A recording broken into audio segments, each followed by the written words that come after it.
Aujourd'hui, nous allons parler de miracles. À nouveau. Vous êtes lassés de ça? Non, dites la vérité. Vous êtes lassés ou pas? Bon, au cas où si vous l'étiez, ça peut arriver. Repensez ou énumérez toutes les fois où on vous a critiqué. Toutes les fois où on a dit que vous ne serez pas capable. Toutes les fois où on a pronostiqué le malheur sur vos vies. Le malheur, l'incompétence. On a dit que, par exemple, toi, tu ne peux pas te marier, toi. Les autres, oui, mais pas toi. Toi, tu ne peux pas réussir. Les autres, oui, mais pas toi. Toi, ton ciel se ferme. Toi, là, tu es maudit. Toi, là, Dieu t'a rejeté. Énuméré. Est-ce que c'est déjà arrivé à quelqu'un, ça? Ouais, je peux faire un sondage vite fait. Est-ce qu'on t'a déjà dit ça? Toi, tu ne vas pas te marier. Toi, tu es trop laid pour te marier. Toi, c'est pas la blague. Toi, Dieu m'a dit que toi, tu ne peux pas te marier. Dieu m'a dit que toi, tu ne peux pas réussir. Dieu m'a dit que tu ne peux pas aller loin. Dieu m'a dit que toi, tu vas toujours rester là où tu as trouvé. Hein? On vous a dit ça souvent? C'est déjà arrivé. Est-ce que ça arrivait souvent? Dites la vérité. C'est possible. En fait, moi, j'ai l'impression que ça arrive souvent dans nos vies. Puis même si on t'a jamais dit ça, il suffit que tu ouvres, tu allumes la télé, tu suis les informations, et on te fait comprendre que si la France est en déclin, c'est ta faute en fait. Est-ce que je mens? Ok, c'est ta faute, parce que tu ne bosses pas assez, tu ne travailles pas assez, ok, tu as un assisté, enfin tout ce genre de choses. En fait, quand on énumère tout ce que notre âme entend de nous, il est possible que Dieu ait besoin de contrebalancer. Ok? Il est possible que Dieu contrebalance par rapport à tous ces pronostics de malheur, toutes ces prophéties de malheur qu'on t'a annoncées, et que Dieu te dise, non, en fait, non, toi là, c'est le miracle. Toi là, je me suis engagé à ce que le miracle soit avec toi. Ok? On t'a dit que toi, rien de bon ne peut t'arriver. Je te dis que le miracle va t'arriver à toi quotidiennement. Ok? On t'a dit que ta vie n'a pas de signification. La Bible dit qu'il sera accompagné de miracles, de signes et de prodiges. Ça veut dire que ta vie est significative. Ta vie a une signification et les miracles que Dieu va faire dans ta vie ont une signification. Dieu, en fait, ne se balade pas au hasard pour manifester un miracle dans ta vie. La raison pour laquelle il veut manifester un miracle dans ta vie, c'est parce qu'il y a une signification. La Bible rajoute que des prodiges vont vous accompagner. Donc, en fait, je suis chargé de vous dire que vous êtes prodigieux. Vous êtes prodigieuse. Vous le croyez? Vous dites pas ça avec passion. Vous le croyez? Oui, vous êtes prodigieuse. Vous êtes prodigieuse. Le passage d'aujourd'hui est basé sur Matthieu 17 à partir du verset 24 à 27. Matthieu 17, verset 24. Mais plaquez pas encore. Parce qu'en fait, je me suis rendu compte que j'ai dit des choses la dernière fois qui n'étaient pas bien rentrées. Donc, est-ce que vous me permettez de revenir là-dessus rapidement? En fait, je suis obligé de le faire parce que c'est une sorte de raisonnement qui s'élève contre la connaissance de Christ. Donc, si je ne brise pas ce raisonnement-là, ce qui va arriver après ne sera pas forcément super, quoi. C'est de Matthieu, le passage que je veux lire, c'est Matthieu 7, verset 15 jusqu'à 24. Matthieu 7, 15 à 24. Est-ce que je lis ou je demande à celui qui a la voix la plus grave de l'église de lire? Vous choisissez. Vous choisissez. Ma voix vous suffit? Ok.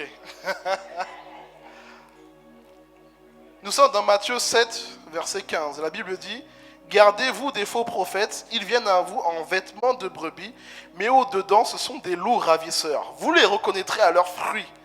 Cueille-t-on des raisins sur des épines ou des figues sur des chardons? Tout bon arbre porte de bons fruits, mais le mauvais arbre porte de mauvais fruits.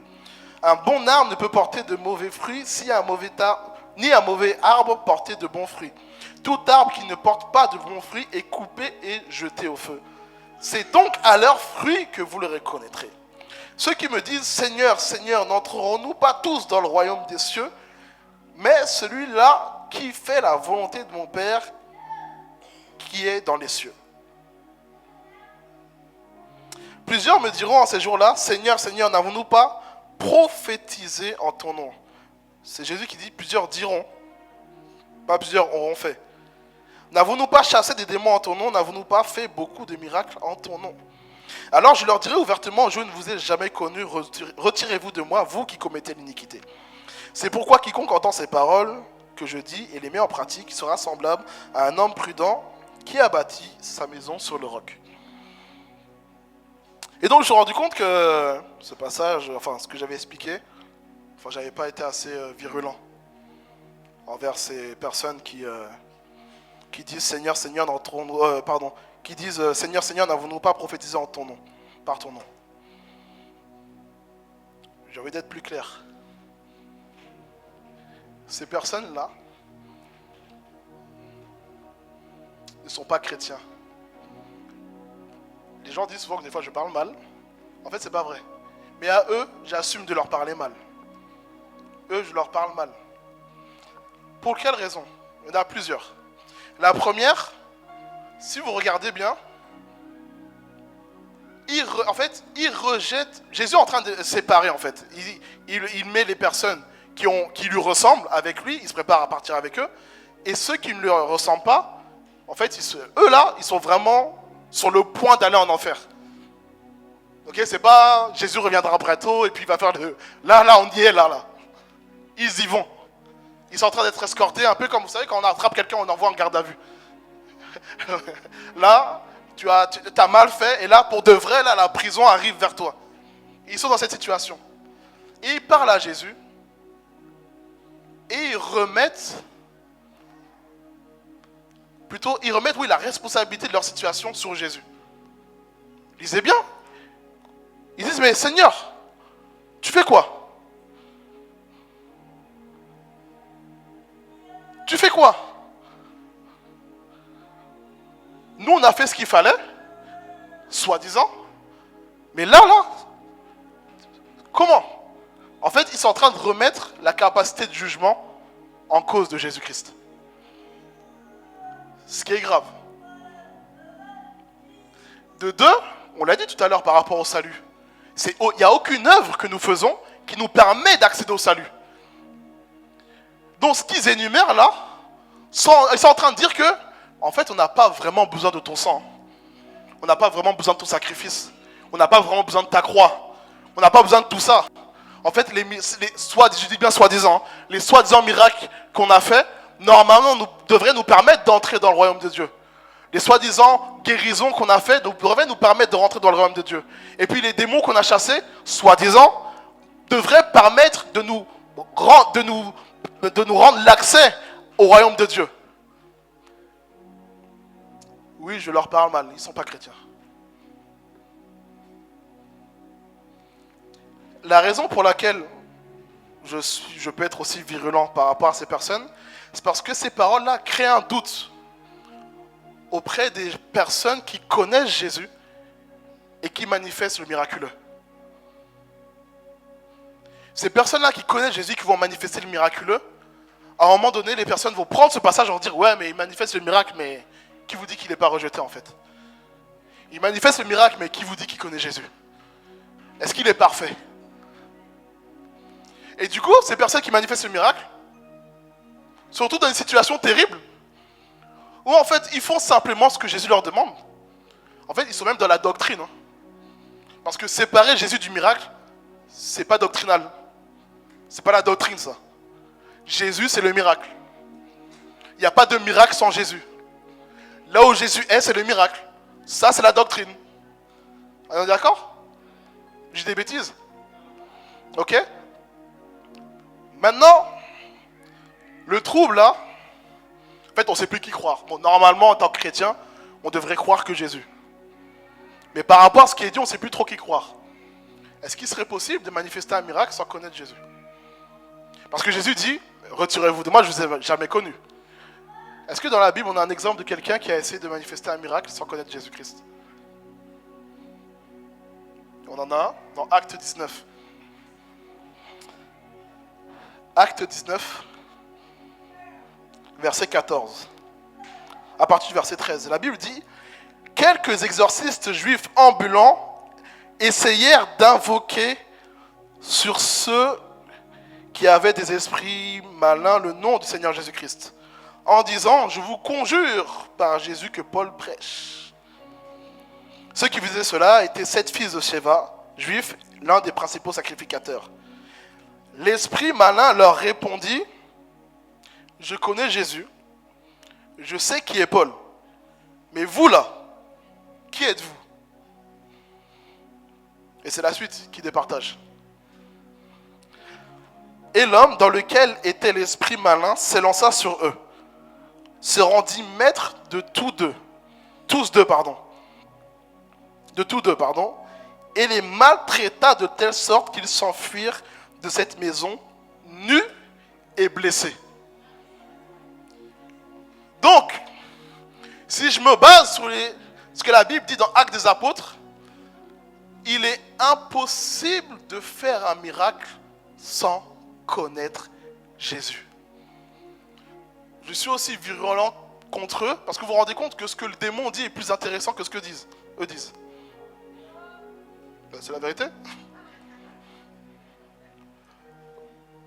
Pour cette fois-ci, le démon dit quelque chose de plus intéressant que ce que ces faux prophètes disent.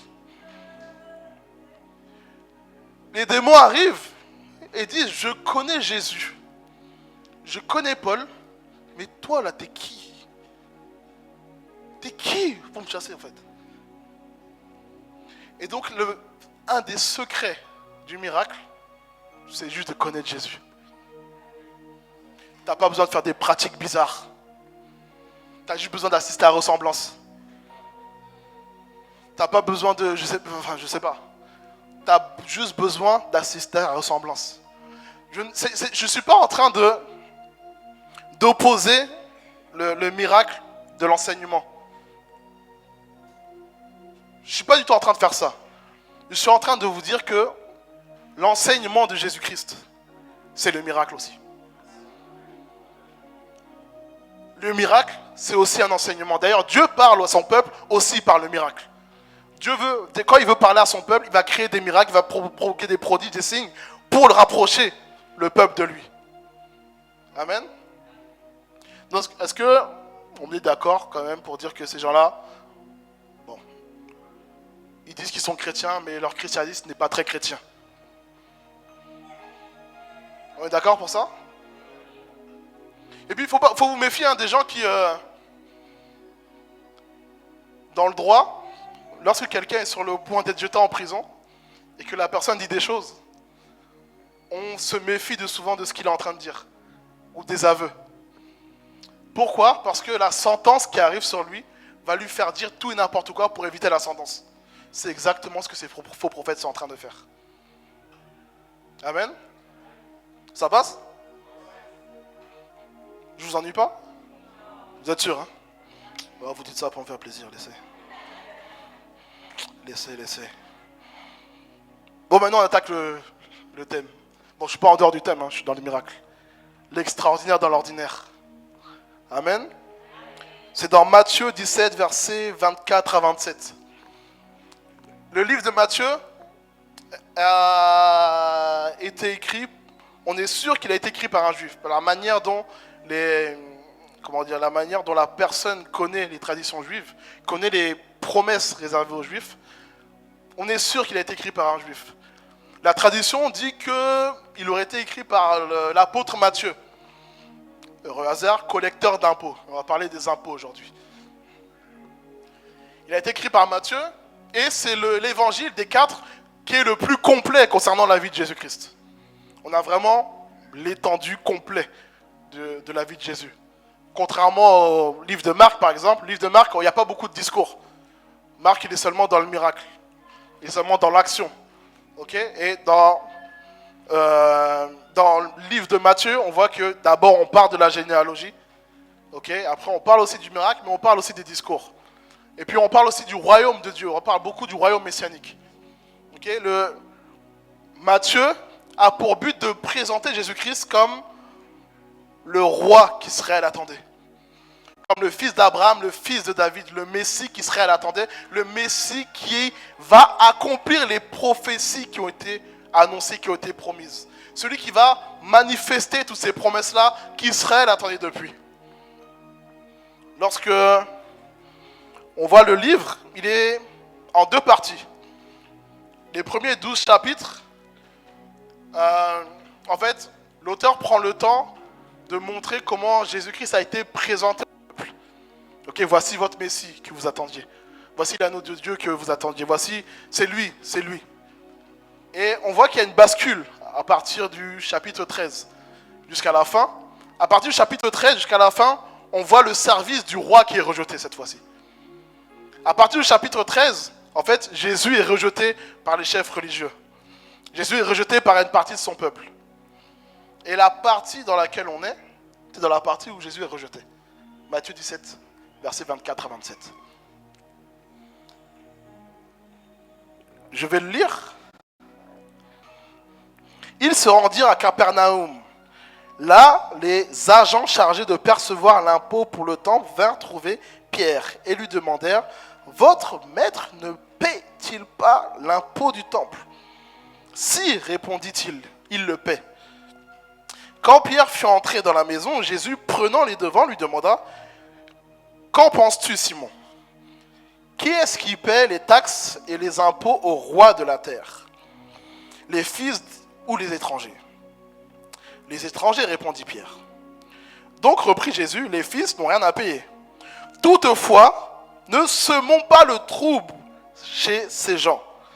Descendons donc jusqu'au lac, lance ta ligne à l'eau, descends donc jusqu'au lac, lance ta ligne à l'eau, attrape le premier poisson qui mordra et ouvre-lui la bouche. Tu y trouveras une pièce d'argent. Prends-la, donne-la aux agents en paiement de l'impôt pour nous deux. Jésus est bon. Hein? Jésus est bon. Parce que tu transmets le message par rapport à... Le grand, il faut payer les impôts, ils ont dit. Il dit, allez, je gère, je paye les impôts, t'inquiète. Puis pour les tiens aussi, je les paye. Mais yo, j'aimerais bien arriver à ce niveau-là. Pasteur et tout, entretien, j'étais chaud pour payer les impôts. Oh, ça tombe bien, moi j'ai payé les miens, mais je paye les tiens aussi, il y a quoi? Il y a quoi? Ça fait peur à qui, ça? Ok? Donc, on a Capernaum. Capernaum, c'est une ville extraordinaire. C'est une ville où il y a une atmosphère de miracle terrible. Une atmosphère de miracle incroyable. Jusqu'au point où le miracle ressemble à une ressource minière là-bas. Tu creuses, tu trouves un miracle. Tu vas un peu dans l'eau, tu nages, tu trouves un miracle, tu trouves ta solution. Tu fouilles un peu par terre, tu trouves sa solution. Vous dites, mais pasteur, du coup, il a un problème. Capernaum, c'est une ville de miracles terribles. Une ville de miracles, en fait, c'est un territoire où tu vois des miracles que tu ne vois pas partout ailleurs. Mais vous dites, mais pasteur, du coup, tu n'es jamais allé là-bas. C'est vrai. Moi, s'il y a le lac, ça me suffit pas. Moi, il faut la plage pour que je parte. S'il y a le lac, tu ne me verras pas là-bas. Mais s'il y a la plage, oui, je connais. Donc effectivement, je ne suis jamais allé à Capernaum. Mais Jésus y est allé.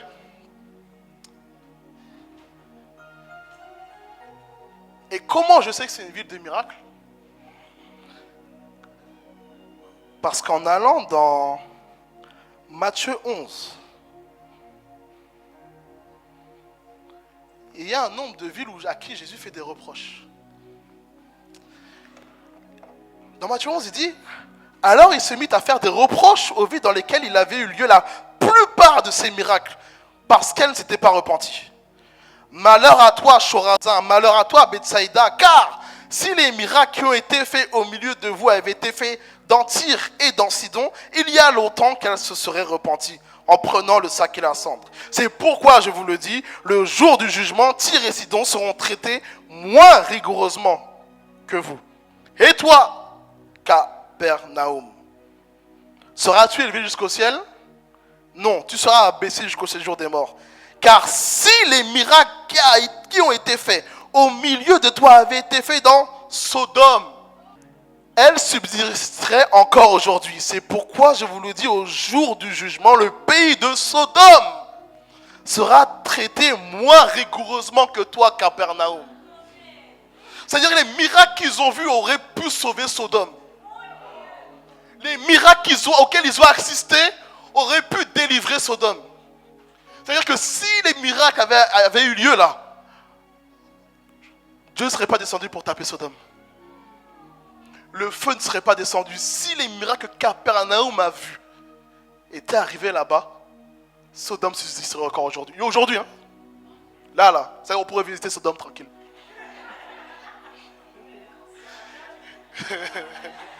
Enfin, vous, pas moi. Vous, pas moi. Sodome regarderait Las Vegas en disant, ah ouais, nous on a connu ça. La ville du péché, mais on n'est plus dedans. Sodome regarderait Vegas. Regarderait les villes où les gens font des pratiques. Bon, j'ai pas envie de prononcer ça, parce qu'après on va dire, avançons, voilà. Et dirait, oui, on a connu ça, mais on a changé à cause des miracles que Jésus-Christ a fait au milieu de nous. Et Capernaum a vu ça. Capernaum n'a pas changé. Ouais. Ouais. Et puis il est même pas arrivé, il est arrivé en déclarant qu'il est. Il est arrivé en disant, je suis le Messie. Et puis, en accomplissant les promesses qui sont liées au Messie. Si vous lisez le livre de Matthieu, en fait, il y a beaucoup de passages qui disent, il fit cela afin que s'accomplisse cette parole. Il fit ceci afin que s'accomplisse cette parole. Il fit ceci afin que s'accomplisse les écrits, s'accomplisse la parole que le prophète avait dit, avait prononcée. Ça veut dire en fait que Capernaum savait très bien qui était Jésus. La preuve, le collecteur d'impôts, il n'appelle pas brigand, il a dit, hey, ton maître là. Capernaum, c'était une ville des miracles. Au point où le miracle, c'est une ressource minière. Je ne sais pas si vous vous rendez compte. Ça veut dire que là, quelqu'un arrive dans mon bureau. Enfin, j'ai pas de bureau encore. Quelqu'un arrive, s'assoit à côté de moi, voilà. S'assoit à côté de moi. Et il vient me dire, pasteur, j'arrive pas à payer. Je dis, bouge pas. Il n'y a pas un lac là? Tiens, paye-moi tes impôts. Paye pour moi aussi. Je connais la somme que je t'ai donnée. Paye pour les deux. C'est ça Capernaum. Et ce qui est terrible, c'est qu'ils ne se sont pas repentis. Ils ont bloqué l'action du miracle. Souvenez-vous? Donc je vais répéter. La recette du miracle, la recette ou l'équation? Est-ce qu'entre temps vous avez progressé en maths? La recette ou l'équation? Ah, ok, d'accord. Donc la recette du miracle, c'est Jean 3,16. Car Dieu a tant aimé le monde qu'il a donné son Fils unique afin que quiconque croit en lui ne périsse point. Et la vie éternelle. Ça veut dire que le miracle ne s'arrête pas au moment du don. Ok? Ça commence par l'amour extrême, ça commence par le fruit. Le don est propulsé. Et la mort s'arrête. C'est ça le miracle. Ok? Les problèmes sont là, t'es bloqué et tout. C'est chaud, Seigneur, je vais vivre comment? C'est ça ma vie. La mort s'arrête. Normalement, quand la mort s'arrête, tu es censé vivre la vie éternelle. Alors que eux, ils ont vu que la mort s'est arrêtée. Ils disent ouais, ils ont vu la vie, ils sont partis vivre leur vie à eux. Ils ont continué à vivre leur vie à eux. Et c'est ce que Jésus leur reproche. Il reproche à Bethsaïda. Et Capernaum, on a l'impression qu'il a vraiment la rage contre Capernaum. Parce que quand il dit, est-ce que tu seras... Non, tu seras en bas. Parce qu'en plus, il donne le nom de Sodome. Pas besoin de préciser. Le pasteur Alvire a dit avance. Vu que c'est le pasteur résident, bon, j'avance, il y a quoi. Ils ne se sont pas repentis suite au miracle. Le but du miracle, c'est de provoquer la repentance. De se tourner vers Jésus-Christ. Le but du miracle, ce n'est pas le show. C'est de se tourner vers Jésus à la fin. Le but du miracle, c'est de se rapprocher de Jésus-Christ. Le but du miracle, c'est d'augmenter notre connaissance de Jésus-Christ. C'est ça le but du miracle. Et c'est pour ça que Jésus-Christ est OK pour faire des miracles tous les jours. En fait, c'est notre connaissance qui bloque. C'est pour ça que j'ai dit, bon, on va chanter sans limite. Parce que rien ne limite Jésus à faire des miracles tous les jours. D'ailleurs, il a annoncé.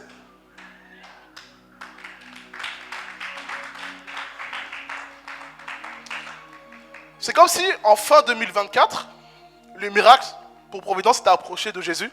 En disant, ah Jésus, franchement, je suis fatigué. Ils sont persuadés que je dois les suivre. Moi, je vais être avec eux. Je dois les accompagner. La Bible dit, les miracles accompagneront. Quand on t'accompagne, c'est qu'on est avec toi tout le temps. Donc le miracle, c'est dit, sincèrement, je suis trop loin d'eux. Je vais les accompagner. Voilà pourquoi je vais leur parler beaucoup aujourd'hui, cette année. 2025, fais en sorte que je leur parle beaucoup. Parle à ton serviteur, l'évêque Gélil, et qui publie une année de miracles. Comme ça, ils comprendront que je suis avec eux tous les jours. C'est ça le miracle. Il est avec nous tous les jours. Et ce qui est terrible, c'est que Capernaum a vécu ça au temps de la loi, avant le sacrifice de Jésus. Ils ne se sont pas repentis. C'est terrible, c'est dommage. Le miracle est censé être quotidien, tous les jours. Amen. Est-ce que vous êtes d'accord avec ça? Il me reste combien de temps? Bon, ça va, ça passe.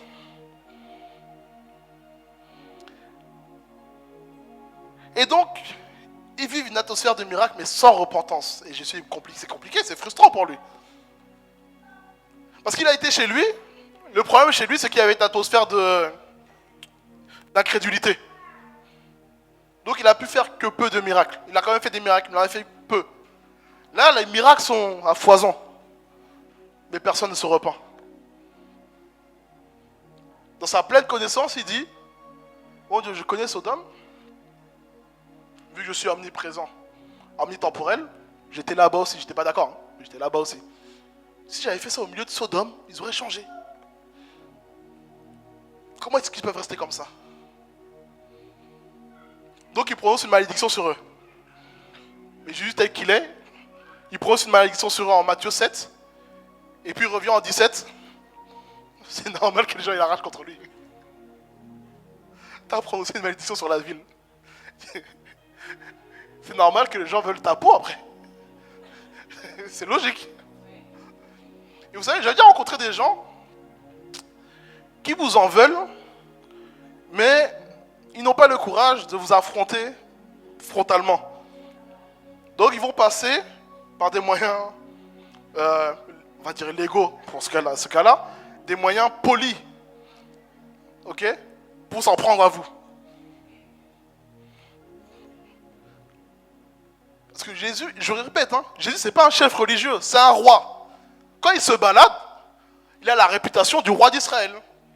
Certains y croient, d'autres n'y croient pas. En tout cas, tout le monde crie fils de David. Et quand on crie fils de David, il y a le miracle encore qui sort. Donc il y a des soupçons quand même qu'il le soit. Et donc le collecteur d'impôts a le courage de dire, hey, rends l'argent. C'est un mépris terrible. C'est un mépris terrible. En plus, il dit ça comme s'il avait l'habitude de ne pas payer les impôts. C'est un mépris terrible.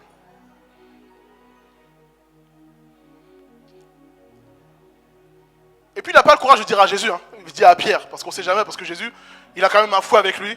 Et il le sort, on ne sait pas quand. On ne sait pas à quel moment il va prendre le fouet et frapper les gens. Donc, je préfère parler à Pierre. Ok, lui, on pourra le gérer. Pierre apporte ça à Jésus. Et ce qui me surprend, c'est comment le miracle va être déclenché. Jésus ne va pas prier. Il va dire,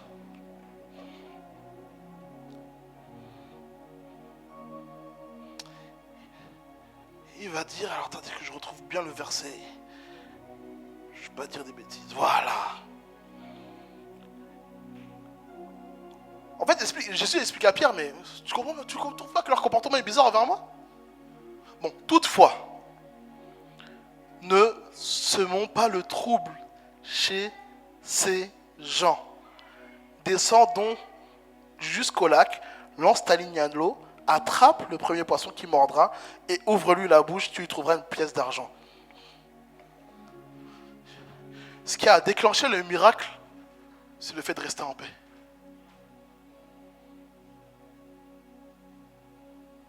Jésus n'a pas prié, il n'a pas dit vous jeûnez pas assez, c'est pour ça que j'ai des mots, c'est pour ça que la situation ne change pas. Il a dit vous priez pas, c'est pas ça. Il a dit viens, on reste en paix avec eux. C'est ça qui a déclenché le miracle. Quand je vous dis que la recette du miracle, c'est le fruit de l'esprit qui déclenche le don, je ne dis pas des bêtises. Dieu a tant aimé le monde, le fruit de l'esprit, qu'il donna. Le fruit de l'esprit déclenche le don. Il a dit, oh, reste en paix, Paul. Reste en paix. Et les miracles se déclenchaient. Il y a des types de miracles qui vont se déclencher seulement quand nous restons en paix avec les gens. Il y a des types de miracles qui se provoquent seulement quand on dit hey, t'inquiète, c'est bon. N'allons pas plus loin, restons en paix. Ce genre de miracle quotidien. En fait, les miracles quotidiens se déclenchent quand tu restes en paix avec les gens. Hey, c'est bon. Je sais, c'est bon. J'ai compris. Tu m'en veux, j'ai rien fait. Tranquille. Ok, reste tranquille.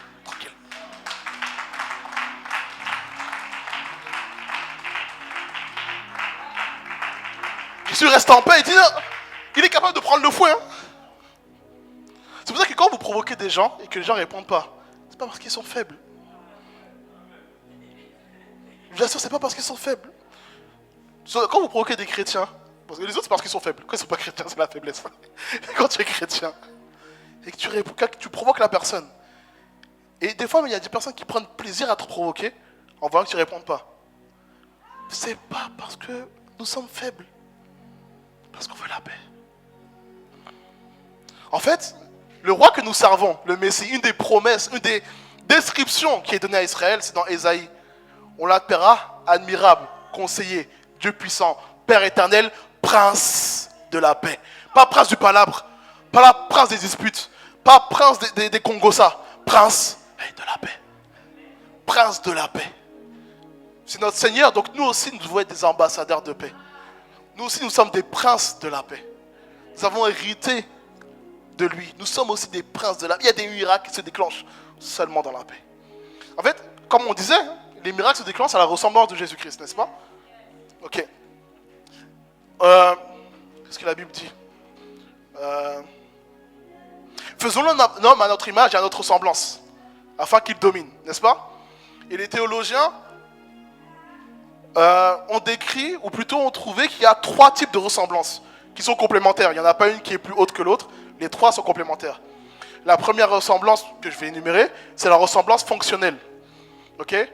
Dieu domine dans les cieux, il a donné un territoire à l'homme, il a donné la terre à l'homme pour que l'homme et la femme aussi dominent.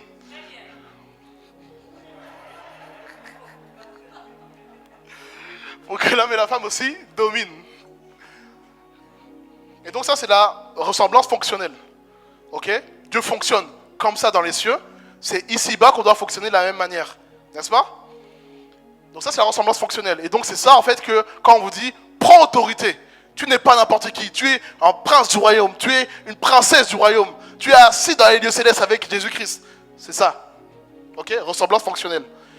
Il y a la ressemblance structurelle. C'est ce que le pasteur vient à prêcher la semaine dernière. Ok? Je vais vous expliquer pourquoi. La ressemblance structurelle, c'est la manière dont Dieu est structuré. C'est de cette manière que, d'une manière parallèle, on va dire, nous sommes structurés. Dieu, il y a trois personnalités qui partagent la même nature divine. Le Père, le Fils et le Saint-Esprit. Et l'homme aussi est en 3 parties. Esprit, âme et corps. Ok?